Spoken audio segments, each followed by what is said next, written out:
हे मकाने कमी गॅसवरच फ्राय करायचे आहेत, म्हणजे छान क्रंची होतात। मकाने खाण्याचे खूप सारे फायदे आहेत। ज्यांना वजन कमी करायचं आहे त्यांनी मकानेचे सेवन करू शकता। ज्यांना साखर आहे अशानेही हे मकाने सेवन केल्याने साखरेचे प्रमाण कमी होते। असे मसाला मकाने तयार केल्यामुळे लहान मुलीही हे मकाना आवडीने खातील।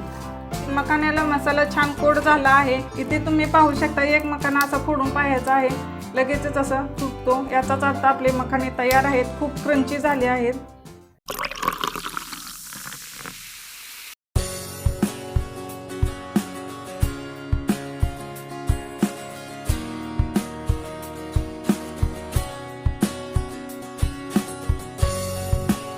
हाय फ्रेंड्स, मी रुपाली। चटपटीत स्वादिष्ट रेसिपीजमध्ये आपले स्वागत आहे। आज आपण मखाना मसाल्याची रेसिपी पाहणार आहोत। चला तर मग त्यासाठी काय साहित्य लागते ते पाहूया। इथे मी मखाने घेतले आहेत, धने पावडर, जिरे पावडर, हळद, लाल मिरची पावडर, मीठ आणि तूप घेतले आहे। आता आपण मसाला मखाना तयार करू। मसाला मखाना बनवण्यासाठी इथे मी पॅन गरम करून घेतला आहे, त्यामध्ये तूप घालून घेते। हे आपल्याला तुपामध्येच फ्राय करायचे आहेत। तूप छान गरम होऊ देऊ। इथे आपले तूप छान गरम झाले आहेत। आता यामध्ये मी मसाले पावडर घालून घेते।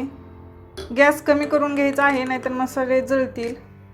1 चमचा धने पावडर, 1 चमचा जिरे पावडर, हळद पावडर, लाल मिरची पावडर आहे आणि चवीपुरते मीठ यामध्येच घालून घ्यायचं आहे। आणि हे मसाले आपण अर्धा मिनिट फ्राय करून घेऊया। हे पहा, मसाले आपले छान फ्राय झाले आहेत। आता यामध्ये मी मखाने घालून घेते। हे मखाने किराणा मालाच्या दुकानात सहज उपलब्ध होतात। सर्व मखाने घालून घ्यायचे आहेत आणि मखाने फ्राय करूनच घ्यायचे आहेत, म्हणजे छान क्रंची होतील। हे छान हलवून घेऊया आपण। हे मखाने कमी गॅसवरच फ्राय करायचे आहेत, म्हणजे छान क्रंची होतात। फुल गॅस ठेवायचा नाही, नाहीतर ते करपतील। मखाने खाण्याचे खूप सारे फायदे आहेत। ज्यांना वजन कमी करायचं आहे त्यांनी मकानेचे सेवन करू शकता। ज्यांना साखर आहे अशानेही हे मकाने सेवन केल्याने साखरेचे प्रमाण कमी होते। लहान मुलांनाही तुम्ही हे मकाने देऊ शकता, खूप पौष्टिक असतात। असे मसाला मकाने तयार केल्यामुळे लहान मुलीही हे मकाना आवडीने खातील। आपले मकाने छान फ्राय होत आहेत, तोपर्यंत तुम्ही चटपटीत स्वादिष्ट रेसिपीज या यूट्यूब चॅनलला सबस्क्राईब करा आणि शेजारील बेल आयकॉनही क्लिक करा। याने काय होईल, मी जे व्हिडिओ अपलोड करेन त्याचे नोटिफिकेशन सर्वात आधी तुम्हाला मिळून जाईल। आणि इथून पुढे तुम्हाला कोणत्या रेसिपी पाहायला आवडतील, व्हेज किंवा नॉनव्हेज, हे कमेंटमध्ये मला जरूर सांगा जावा। 1 ते 2 मिनिटं झालेले आहेत। मखाण्याला मसाला छान कोट झाला आहे।